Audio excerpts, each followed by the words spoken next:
haven't like talked about this period of my life in like a long time. Ooh, I already know this is gonna take me so long to edit.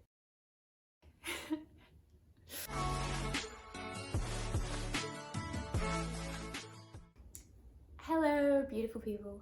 Today I am going to do a little mini life story video. Yeah, I just thought maybe I would share a bit more about myself, my journey, where I've been, where I'm going.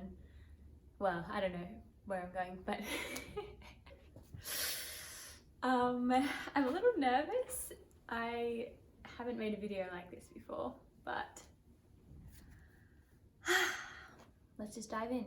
Where I started, I was born in New Zealand and I'm the youngest child of 3. So I have an older sister, an older brother, and then me, the little one.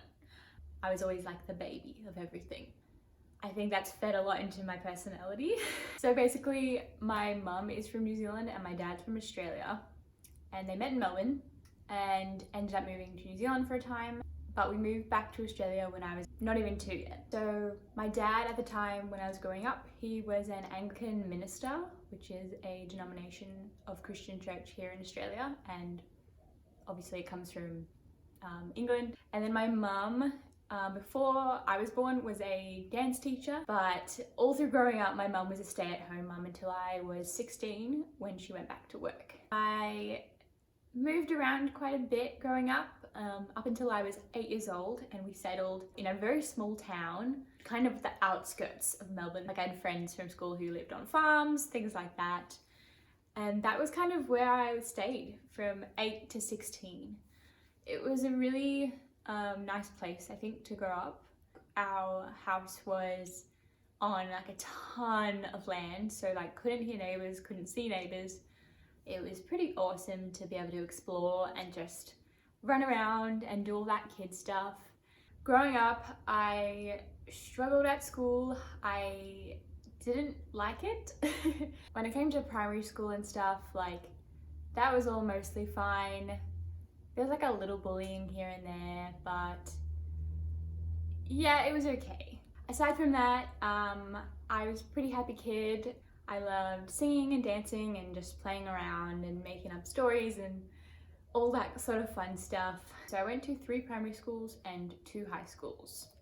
Anyway, so yeah, from when I was about 13, 14 through to like pretty much when I was 16, I had this cloud of depression over me and over my life. I'm not entirely sure why. That was an age where I also was really exploring my own faith. I really kind of wanted to make it my own. I think the enemy loves to like push us off track, basically to just steal and destroy good things and things from God. I just wasn't doing well. I think I was just struggling at school and as a person trying to like discover who I was. And I know 13 is pretty young to be kind of thinking about all that stuff, but I'm a deep thinker and a real big feeler. And also when I was 16 is when I was diagnosed with a learning difficulty. I was seeing a psychologist to just help me through like the depression, and she was really nice and really helpful and could see that I was struggling with learning and just the whole school environment. This is a topic that I'm so passionate about. I think everyone should have the right to learn and to education and to learn in the best way for them. Whew, I could go on a whole rant about it, but alas. Basically, I have a processing delay or difficulty. And like processing speed is basically how long it takes someone to get something done or process information. And something it notes on this website, which I wish had been drilled into me at the time, is that slow processing speed doesn't relate to intelligence. Like it doesn't make me stupid or like not good enough, which is all the things that I thought about myself because of it. I was 16. For so long I'd felt stupid, especially when it came to subjects that wouldn't just naturally because of my just personality and stuff, like, were harder already. Like maths and science was already hard, but on top of it, there's so many times I remember just feeling like there was something wrong with me. Like, why couldn't I do it? Or why couldn't I understand it quickly enough? It's just, I needed more help and I needed a different learning style. I think the one thing I regret and wish about high school is that I had been diagnosed earlier. I think it would have just shifted my whole view of school and learning. Even now, in my mid-20s, I shudder at the thought of going back to do study because of the... Ugh, I can't even talk about it. I would... Oh my gosh, I feel like so hot and like... Hi guys, so I'm just editing this video and I realised that even though I explained the condition, I didn't really hit on how it impacted me at school. So I just wanted to share a little bit about that quickly. It impacted exams and tests. It meant that I never finished exams. I literally just didn't have enough time. Everyone else would finish and I would be still struggling to get through, even on my best subjects, which meant that obviously it wasn't a fair indication of my work if I didn't finish it. The other one is just homework. It always took me much longer than the average person to finish my homework, even though I was doing the same amount of focus, equally trying my hardest. That was a big one too, because that's like a nightly thing when you're in high school. Constantly having homework that I could not complete, feeling like I was going to get in trouble, or just like there was something wrong with me. I would get frustrated and sad about it. I hope that gave you a little glimpse into what I am talking about. Whew. I needed to just relax for a second. Then things kind of shifted when I was 16. We moved back into the suburbs. Well, it's a whole story about moving, because I moved first and I stayed with my grandma for a while, because at the time I was starting VCE, which is your year 11 and 12. So it was kind of important that I got to be at the same school and just kind of had that consistency. And I was also at the time, as I said, I'd been a bit depressed and struggling with friends and school, so a fresh start seemed like a good idea. I really enjoyed the fresh start. I quickly just found myself in a group of drama, music kind of people, which was nice. Until then, I'd had the same group of friends from when I was about 9 through to 16. Who people are at 9 can be very different to people at 16. I think I was a bit more confident and I'd come out of that cloud of depression and I was ready to just give things a go. However, the learning difficulties still followed and I really didn't like school. I liked the people and I liked drama and doing musicals and school plays, but the actual learning and classes I really struggled with, and I just couldn't wait to get out of there. I thought that was sort of a normal experience until I met my husband, and he is someone who loved high school and loved school, which I just will never understand fully. I pushed along, and by the time I was finishing school, I knew what I wanted to do with my life, which was become an actor. So I'll go a little bit back. So when I was, I'd say 12 years old, I think I knew that I was creative. I was a creative person, and that was gonna be my saving grace when it came to a career and a job. A funny story, but from when I was probably 12, I was like, well, I'm just gonna book a job. That'll get me out of school. That'll I won't have to think about what I'm gonna study or uni, and I'll book a job. I'll book jobs and I'll just start working. And as high school went on, that did not happen. Anyway, I ended up graduating high school, barely, and I decided to take a gap year because I am exhausted. I'm so over school, I'm so over studying. I just didn't want to do anything. I was just done. So I took a gap year, didn't do a whole lot. Literally didn't do a whole lot. I lost contact with a lot of my friends from high school, pretty much all of them. I got some social anxiety and I basically would just stay at home all day, every day. I decided to study acting. So I auditioned for a musical theatre program, which is a big part of my life at that time, and didn't get in. And then I auditioned for just an acting program at a very small Christian institute in Sydney. I was kind of a sheltered kid, I'll admit it. I was very sheltered. I'm very thankful for a lot of that, but I was kind of scared of the real world and I was scared of people, and I just wanted to be in a more nurturing environment, I guess. So that was something that appealed to me about it. So the year came to an end, my gap year, and I moved to Sydney by myself.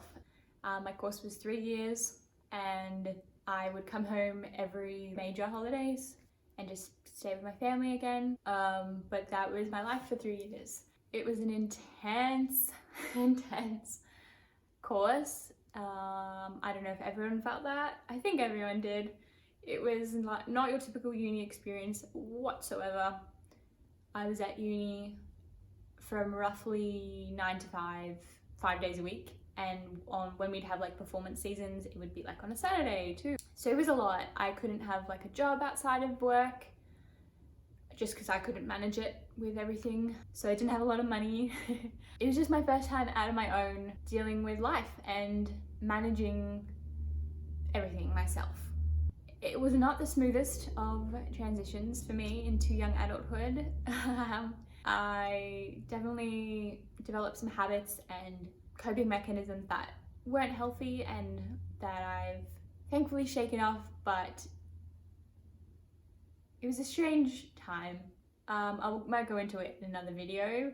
I did, however, make some really great friends and I grew so much in my faith, in my relationship with God. That was like the highlight, and just becoming a better actor, obviously.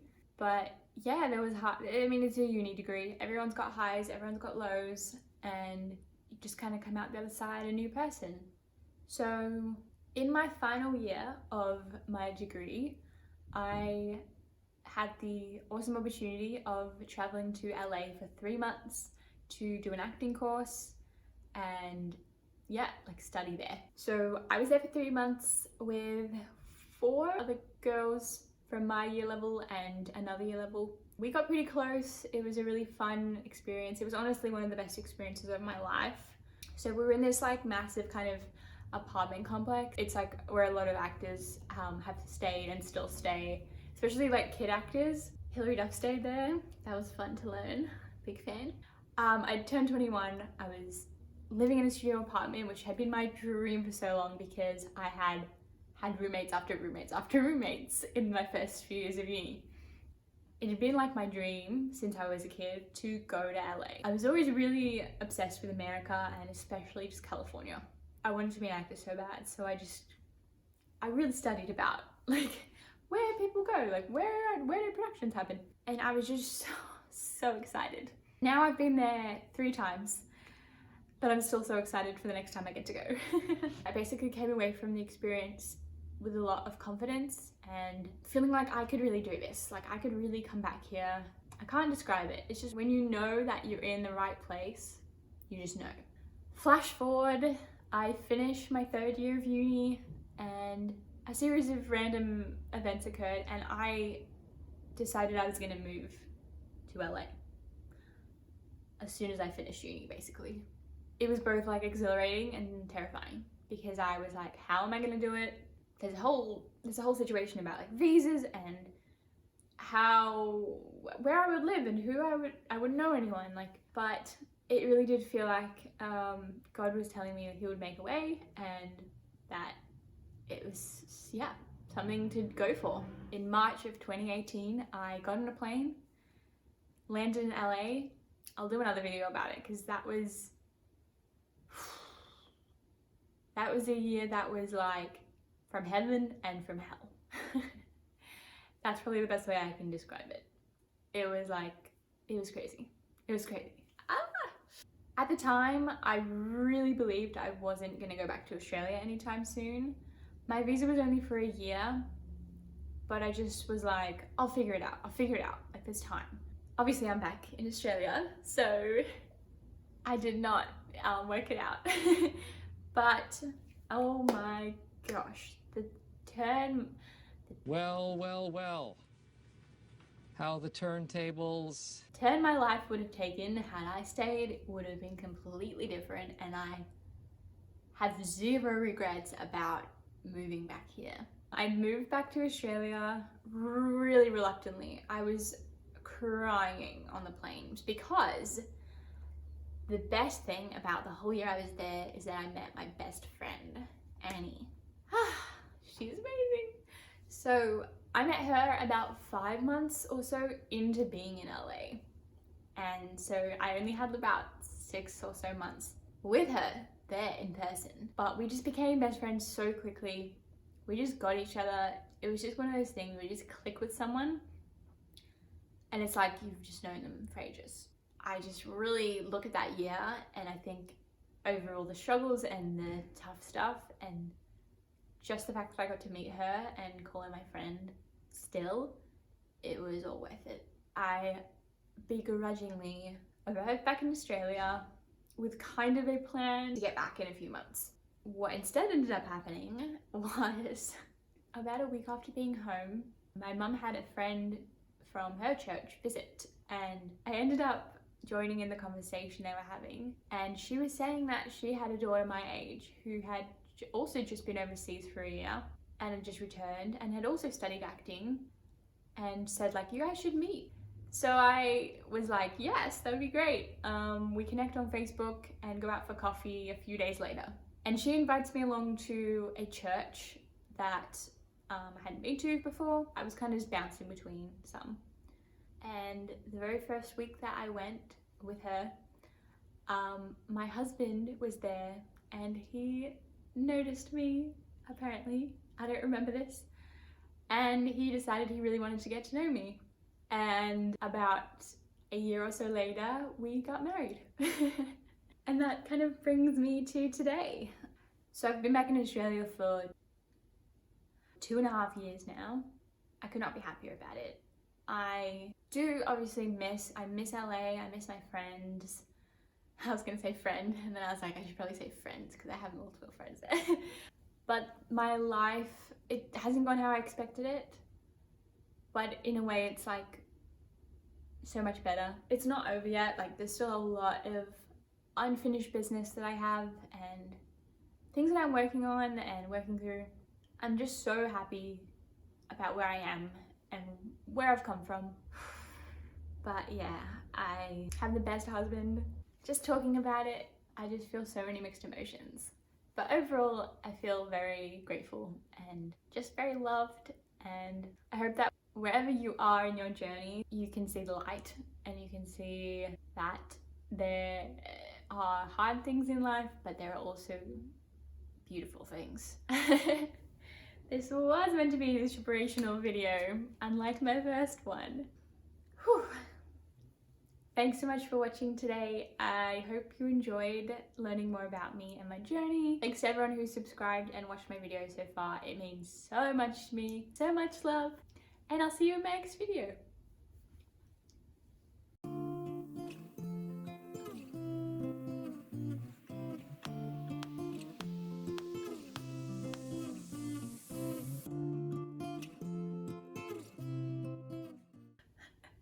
This is supposed to be a mini life story and it was major.